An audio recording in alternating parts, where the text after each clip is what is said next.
दोस्तों नमस्कार, मैं संजय मग्गू और मौजूद है देश रोजाना के डिजिटल मीडिया मंच पर। आपके साथ एक मुद्दे को लेकर आपके बीच हूं। एक ऐसा मुद्दा जो कांग्रेस के कार्यकर्ताओं को, कांग्रेस के नेताओं को संजीवनी देता है। एक ऐसा मुद्दा जिसको लेकर के कि ईवीएम पर कई सवाल खड़े किए गए, और एक ऐसा मुद्दा जो कि अब सुप्रीम कोर्ट में सूचीबद्ध है और आने वाले समय में उस पर फिर सुनवाई होगी।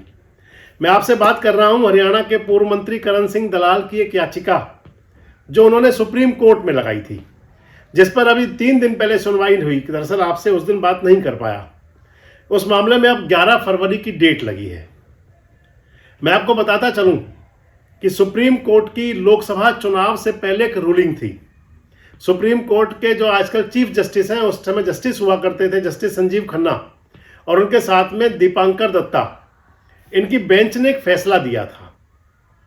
वो फैसला ये था कि अगर चुनाव के अंदर हारे हुए नेता, यानी कि चाहे वो विधानसभा का चुनाव हो, लोकसभा का चुनाव हो, नगर निगम नगर परिषद का चुनाव हो, जिला परिषद का चुनाव हो, जो भी चुनाव ईवीएम से हुए हैं, इलेक्ट्रॉनिक वोटिंग मशीन से जिनमें मतदान हुआ है, अगर चुनाव हारने वाले नेता जो दूसरे और तीसरे नंबर पर रहे, उन्हें कोई आपत्ति हो, अगर वो चाहें तो फिर वो अपनी मशीनों की वेरिफिकेशन करा सकते हैं, यानी कि सत्यापन करवा सकते हैं ईवीएम मशीनों का। 5% ईवीएम का सत्यापन होगा, जिसके लिए निश्चित तय फीस जमा करनी होगी।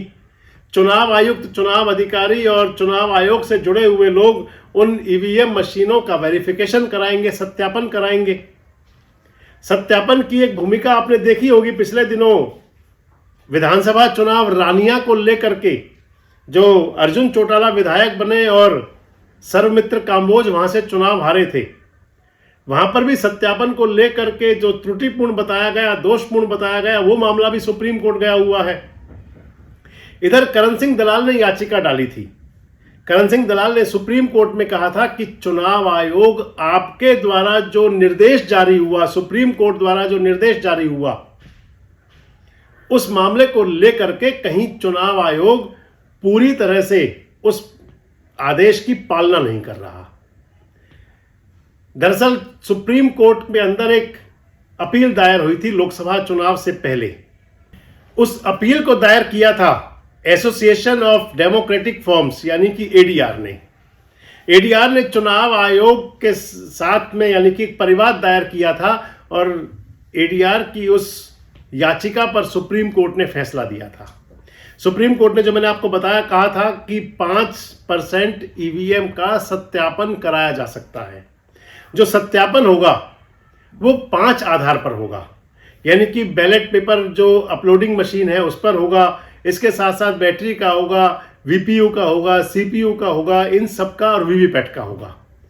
इनका सत्यापन, वेरिफिकेशन कराया जाएगा। लेकिन जो दायर परिवाद हुआ, अपील जो दायर की गई करण सिंह दलाल द्वारा, उस अपील के अंदर यह कहा गया कि सुप्रीम कोर्ट के जो आदेश थे उनका पालन नहीं कर रहा चुनाव आयोग। चुनाव आयोग जो है मशीनों का बजाय सत्यापन कराने के मॉकपोल करा रहा है। मॉकपोल का मतलब यह हुआ कि उसके अंदर 4, 6, 8, 10 जितने भी कैंडिडेट हैं उनके नाम डाले गए, उनके लिए उनकी वोट डाली गई, बाद में उनकी गिनती कर दी गई कि देखिए इतने वोट डाले थे, इतने मिल गए। लेकिन करण सिंह दलाल जो याचिका करता थे, वो चाहते थे, वो कह रहे थे कि जो सुप्रीम कोर्ट के आदेश थे उसी के हिसाब से ईवीएम का सत्यापन कराया जाए। मामला बेंच दर बेंच चलता हुआ आखिर एक बार फिर से अब यूं पहुंचा कि अब इसकी सुनवाई जो करेंगे वो सुप्रीम कोर्ट के मुख्य न्यायाधीश जस्टिस संजीव खन्ना और दीपांकर दत्ता करेंगे 11 फरवरी को। मैं आपको बता रहा था कि करण सिंह दलाल से कांग्रेस के लोगों को बड़ी उम्मीद है। करण सिंह दलाल की जो याचिका दायर हुई, कांग्रेस के लोगों को लगता है कि इससे कुछ बड़ा होगा। करण सिंह दलाल भी समझते हैं इससे कुछ बड़ा होगा। हालांकि मैं आपको बता दूं कि अगर सुप्रीम कोर्ट के आदेश आएंगे तो उसके बाद में जो भी आदेश निर्देश जैसे भी होंगे वो तो उनका, जब हम ऑर्डर देखेंगे तो उसके बाद आपसे बात करेंगे। लेकिन सबसे बड़ी बात यह कि आखिर इलेक्शन प्रक्रिया पर जो कांग्रेस के लोग समझते हैं कि सवालिया निशान लग जाएगा, तो आखिर कैसे लगेगा। अगर कांग्रेस के लोगों को ये लगता है कि वो अगर ईवीएम की जो जांच वो करा रहे हैं, जो ईवीएम की वेरिफिकेशन के लिए जो अपील दायर कर रहे हैं, आपको मैं बताता चलूं कि हरियाणा का इतिहास है, जब से हरियाणा बना जितनी रिट पिटीशन इस विधानसभा चुनाव में हुई इतनी आज तक कभी नहीं हुई। 28 से ज्यादा विधानसभा क्षेत्रों की पिटीशन दायर की गई हैं। उनके अंदर भारतीय जनता पार्टी के लोग भी पिटीशन दायर करने वालों में हैं, कांग्रेस के लोग भी पिटीशन दायर करने वालों में हैं, और कांग्रेस और भाजपा से अलग भी लोग पिटीशन दायर करने वालों में है। यानी कि सभी ने रिट पिटीशन की हुई है और सभी को लगता है कि कुछ हुआ था, हुआ क्या था, ये तो बात की बातें हैं। लेकिन सबसे बड़ी बात है कि कांग्रेस को जरूर लगता है। सबसे बड़ी बात यह आ जाती है दोस्तों कि आखिर कांग्रेस को किस आधार पर लगता है। आखिर अगर मैं देखूं, कहें आपसे हम, तो विधानसभा चुनाव पलवल की अगर बात कर लें, पलवल की पिटीशन लगी हुई है, इसके अंदर फरीदाबाद की पिटीशन लगी हुई है। पलवल की बात करें तो पलवल के जो विधायक बने गौरव गौतम, जिन्होंने करण सिंह दलाल को हराया, तो लगभग 35,000 वोटों का बड़ा मार्जिन है।